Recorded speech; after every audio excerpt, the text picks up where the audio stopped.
राम महाराजनो पूज्य प्रतिराम महाराजनो जय सदगुरु सदाराम बापानो जय।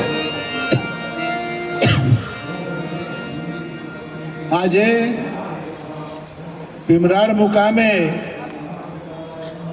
સંત શિરોમણી એવા પૂજ્ય ગંગારામ બાપુના સ્મરણાંજલિ નિમિત્તે નામ સ્મરણ અર્થે સુંદર જ્ઞાન યજ્ઞનું આયોજન કર્યું છે। એમના સંત શ્રી વેંકટેશ મહારાજ તથા સંત માતા ભાનુબા તથા સમગ્ર પરિવારજનોએ મળી ભક્તજનોએ મળી અને સંત મહાપુરુષોની પધરામણી કરી। એમાં પૂજ્ય પૃથ્વીરામજી બાપુ કોટલી નિવાસી મારા ઉત્તર ગુજરાતમાં પૃથ્વીરામ બાપુને જ્ઞાનદાતા તરીકે ઓળખવામાં આવે છે, કેમ કે એમની જે રીત છે, એમની જે પદ્ધતિ સમજાવવાની છે એ અજોડ છે અને અનોખી છે। ગમે તેવાના જીવનમાં ઉતરી જાય અને હૃદય સુધી શબ્દ પહોંચે। આપણે રસોઈ બનાવનાર બેન હોય, એક જ ઘઉં હોય અને એની રોટલી બનાવવાની હોય કે શીરો બનાવવાનો હોય, પણ બનાવનાર જુદી હોય તો એમાં સ્વાદમાં અને રીત બંનેમાં ફેર હોય। જેને સારી રીતે બનાવતા આવડતું હોય એ બધાને ફાવે અને કોઈને બનાવતા આવડતું ના હોય તો એ કોઈને ગમતું હોતું નથી। વસ્તુ એકની એક હોવા છતાં એમ પૃથ્વીરામ બાપુની પાસે એવી શક્તિ છે, જ્ઞાન શક્તિ, એટલે અમારા સંતોએ બાજુ તમામે તમામ જ્ઞાનદાતા તરીકે એમની પણ પધરામણી કરી। સાથે સાથે અમારે નરહરી મહારાજ અહીં સુરતના જ છે અને સેવાના સુરવીર છે, એ મારો જાત અનુભવ છે, સાંભળ્યું કહેતો નથી। અને અમારે ભીખુરામ મહારાજ અહીંયા એ પણ સુરવીર છે સેવાના, અને એમનો ખૂબ ભાવ હતો એટલે અહીંયા આવવાનું થયું અને અહીંયા તો ઘણી વખત આવ્યો છું અને તમામ સંત મહાપુરુષોની પધરામણી કરી। એ બદલ આ પરિવારનો ખૂબ ખૂબ ધન્યવાદ। મારા આરતીબા સંચાલન કરી રહેશે, એમનો પણ ખૂબ ખૂબ ધન્યવાદ। વિશેષ તો આ જીવન જે મળ્યું છે ભજન કરવા માટે જ મળ્યું છે, એનો બીજો કોઈ હેતુ નથી। તમારે શક્તિ પરમાત્માએ આપી છે કે તમારે જે કરવું હોય કરી શકો। સ્વતંત્રતા મળી છે। જેમ પહેલા ભારત આઝાદ નહોતો તો એક સમય એવો હતો એના પહેલા કે તમારે દિવાળી ઉજવવી હોય તો ઉજવી શકાતી નથી, તમારે હોળી ઉજવવી હોય તો ઉજવી શકાતી નથી, કારણ કે આપણે સ્વતંત્ર નહોતા। અને સ્વતંત્ર થયા પછી અત્યારે લોકશાહી આવી, તમારે જે કરવું હોય કરી શકો છો। એવી રીતે મનુષ્ય જન્મ એક એવો જન્મ છે કે સ્વતંત્ર છે, એમાં તમારે જે કરવું હોય તમે કરી શકો છો। બીજી યોનિઓમાં જે કરવું હોય થતું નથી। એક જ માત્ર મનુષ્ય જન્મ છે। અને ટૂંકમાં કહી દઉં તો સંત મહાપુરુષોએ કીધું કે નર એસી કરણી કરે તો નરકા નારાયણ હોય। રામચંદ્ર ભગવાન કે કૃષ્ણ પરમાત્મા એમાં જે શક્તિ હતી, જે ઉર્જા હતી, જેને આપણે આત્મા કહીએ છીએ, તમારા આપણા બધામાં એક જ છે। પરંતુ જેની શક્તિ આ બાજુ જે ફોક્સ ગોઠવેલા છે તો એક નાનો જીરો બલ્બ હોય અને એ બલ્બનું કનેક્શન અને જે ફોક્સ છે એનું કનેક્શન એક જગ્યાએ આપેલું હોય તો ફોક્સે કંઈ વધારે કરે અને જીરોનો બલ્બ હોય પ્રકાશ કરી શકે। વીજળી એની એ છે, લાઇટ એની એ છે, કનેક્શનની જગ્યા એકની એક છે, પરંતુ એનામાં ખેંચવાની શક્તિ ઓછી છે। એમ આ જે બધા ગોળાઓ છે, આ બધા જે મનુષ્ય દેહ છે, એમાં તમારી જેટલી શક્તિ, તમે જે શક્તિ, તમારી જે શક્તિનો ઉપયોગ કરશો।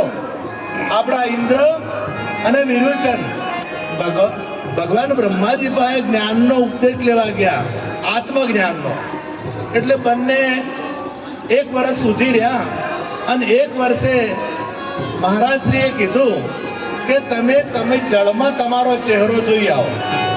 એટલે એમણે એમનો જળમાં ચહેરો જોયો।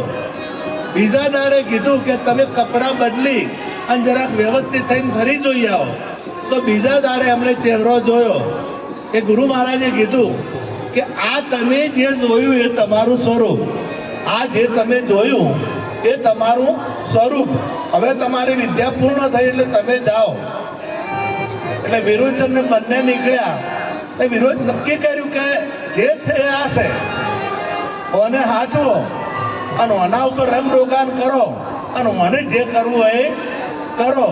એટલે લગભગ રાક્ષસોએ કાયાને બચાવવા માટે તપો કર્યા, પણ એ રેવ કર્યા.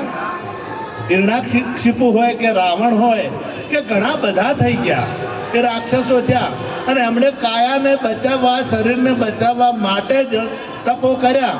પણ કોઈનું રહ્યું, કોઈના કોઈ પણ ભસ્માસુર હોય કે કોઈ પણ પ્રકારે એ શરીર પડ્યું ને પડ્યું. હવે એ એટલું ઉપદેશ લઈને જતા રહ્યા, અને ઇન્દ્રને વિચાર થયો કે મને મહારાજશ્રી કીધું છે કે આ તમારું સ્વરૂપ જે જોવો છો એ, પરંતુ ગીતામાં ભગવાન એવું કહે છે, નયન છેદંતી શાસ્ત્રાણી, શાસ્ત્રથી છેદાતો નથી, પવનથી એ સુકાતો નથી, પાણીથી એ પલળતો નથી, અગ્નિ અને બાળી શકતી નથી. અને તમને પ્રત્યક્ષ પ્રમાણ આપું, તમે મોબાઈલમાં વાત કરતા હો તો તમે જે બોલો ને એને જે અવાજ છે ચારો દિશામાં જાય, અને જેનો ઇન્સ્ટ્રુમેન્ટ હોય ને બીજે, એ તો અમેરિકામાં હોય તો કે ઓસ્ટ્રેલિયામાં હોય તો એટલા સુધી પહોંચે.